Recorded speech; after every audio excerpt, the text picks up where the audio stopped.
Magandang buhay mga kagala.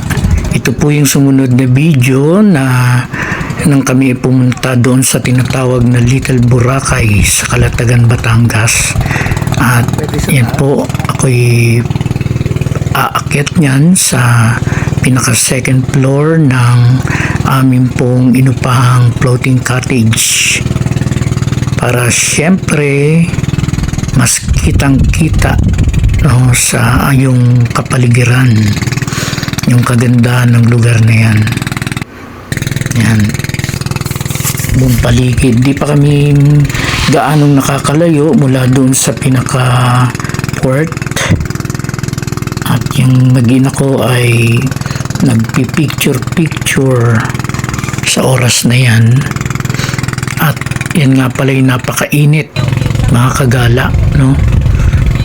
At talagang kailangan mo dyan ng sunscreen.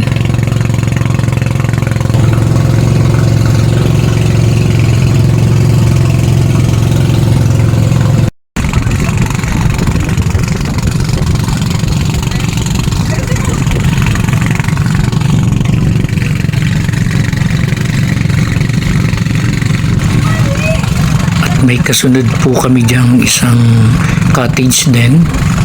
Parang mas mabilis kaysa sa sinasakyan namin, no?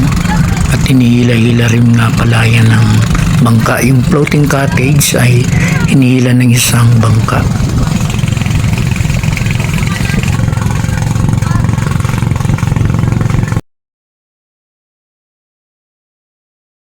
Kita niyo yung aking bunso at yung kanyang tita. Medyo sumasayaw-sayaw dyan, nagbibideo rin sila. Ay, mababaw lang.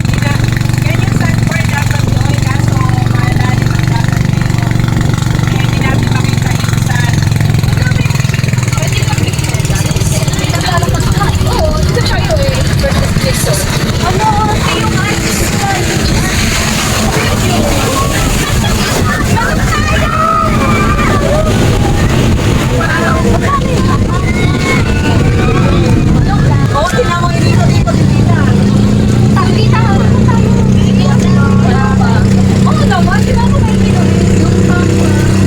Sundo yung aking mga anak kung sila ba'y sasakay dyan o hindi.